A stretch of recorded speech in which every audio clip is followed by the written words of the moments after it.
আরে বন্ধু, আজকেও তোর সাথে মাছের বাজারে দেখা হয়ে গেল। আচ্ছা, কি মাছ নিলি? তোর ব্যাগ দেখে তো মনে হইতেছে না মাছ টাছ নিছস। কি নিলি? আজকে ওর সামনে আমাকে পড়তে হলো। ও যদি দেখে নেয় যে আমি মাছ না কিনে মাছের কাঁটা কিনেছি, তাহলে আমাকে কি যে বলবে, অপমান পর্যন্ত করবে। বন্ধু, আমার একটু তাড়া আছে বুঝছিস, ওখানে আবার মুরগির কথা বলে রেখেছি। তুই তাহলে তোর কাজ কর, আমি যাই। আর বেটা দাঁড়া দাঁড়া, কই যাস? ও বুঝছি, তোর বাড়িতে দাওয়াত খেতে চাইছিলাম, এর লাগে ভয় পাইছিস না? ভয়ের কোনো কারণ নাই, তুই ভয় পেলে আমার দাওয়াত খাওয়া লাগবে না। আরে মুরগি ঠিক আছে।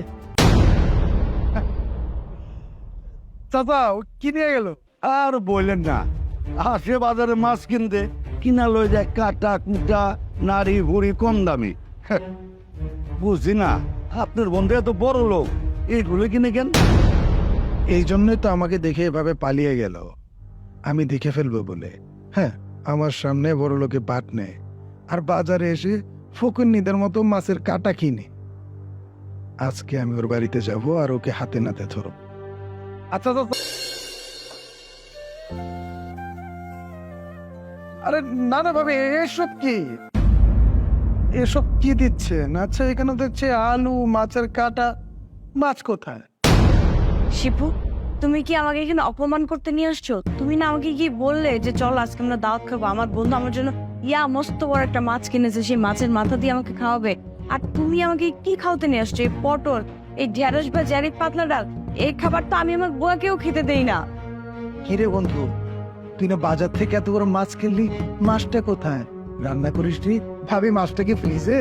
দেখেছো, তোমাকে আমি আগেই বলেছিলাম না যে একটু মাছ মাংস কিছু এনো? এখন মেহমান এসেছে, তাদেরকে মাছের কাটা খাও। আসলে বিষয়টা এমন না, মানে তোর ভাবির শরীরটাও তো ভালো না, তো আমি চিন্তা ভাবনা করে দেখলাম আমি যদি মাছ নিয়ে আসি তাহলে তোর জন্য কাটাকাটি করার কষ্ট হয়ে যাবে, রান্না করা কষ্ট হয়ে যাবে। সেই জন্য আমি কোনো কিছু নিয়ে আসিনি। সমস্যা নেই, এখন যা কিছু রান্না করা হয়েছে এটা দিয়ে একটু কষ্ট করে খেয়ে নে। আমি তোকে কথা দিচ্ছি, আমি তোকে পরে দাওয়াত খাবো, দাওয়াত করে নিয়ে এসে ভালো মন্দ যা কিছু ইচ্ছে সেটা আমি খাওয়াবো, ঠিক আছে? কি? আমি খাবো এসব খাবার? তুই এসব কি বলছিস? এগুলো কি মানুষ খায়? মাছের কাটা, নারী ফুরি, এগুলো কি খাওয়া যায়? আমার কি মনে হয় জানিস, তুই বাজার থেকে মাছে কিনিস নাই, এই মাছের কাটা, নারী ফুরি এসব কিনে আনছিস। গন্ধে আমার বমি। বন্ধু, আমার কথাটা শুন। বন্ধু, আমি তোর কোনো কথা শুনতে চাই? তোকে দেখলে তো মনে হয় একদম কোটিপতি, আর বাড়িতে খাস কি? মাছের কাটা, নারী ফুরি এসব তো রাস্তার ফকিররাও খায় না। ভাবি, আপনিও কি এসব মাছের কাটা খান? না মানে হয়েছে কি, ওই থাক ভাবি থাক, আপনাকে আর বলতে হবে না। ওর পোশাক আশাক, চাল চলালে এসব বড় লোকই দেখে আপনাকে বিয়ে করেছে, তাই না? বন্ধু, তুই আমাকে অপমান করছিস তাই না? তার একটাই কারণ, আমি মধ্যবিত্ত, আর তোরা তো বড়লোক মানুষ, তোদের মতো মাছ মাংস এসব খাবার সামর্থ্য আমার নেই। কি করবো বল? ওই যে কথায় আছে না, মধ্যবিত্তরা অনেক স্বপ্ন দেখে, কিন্তু তাদের তো সেই সব স্বপ্ন পূরণ হয় না। কি করবো আমি মধ্যবিত্ত পরিবারের সন্তান, আমিও তো স্বপ্ন দেখে চেষ্টা করি আমার মা বাবা পরিবার সবাই ভালো থাক, আমি সর্বোচ্চ সুখে রাখি। কিন্তু আমার তো কোনো কিছু করার নেই, কারণ আমার পকেটে টাকা থাকে না। আবার মাঝে মাঝে এটাও মনে হয় যে পকেটে টাকা নেই তো কি হয়েছে, আমি আমার জায়গা থেকে যতটুকু চেষ্টা করার সেটা তো করবো। এই দেখ, তোরা আজকে আমার বাড়িতে আসছিস, কিন্তু আজকে আমি ভালো মন্দ কোনো কিছু খাওয়াতে পারছি না। আমার যদি তোদের মতো টাকা থাকতো, হয়তো বা মাছ মাংস অনেক কিছু খাওয়াতে পারতাম, কারণ সেই অ্যাবিলিটি আমার নেই। ওই যে আমি মধ্যবিত্ত পরিবারের সন্তান, আমার মাঝে মাঝে মনে হয় যে আমার একটা জিনিস পছন্দ হয়েছে, এই জিনিসটা যদি আমি কিনতে পারতাম তাহলে হয়তো আমার খুব ভালো হতো। কিন্তু পকেটে যখন হাত দিয়ে দেখি পকেটটা শূন্য, ওই জিনিসটা কেনার মতো আমার অ্যাবিলিটি নেই, তখন নিজের মনকে সান্ত্বনা দিই।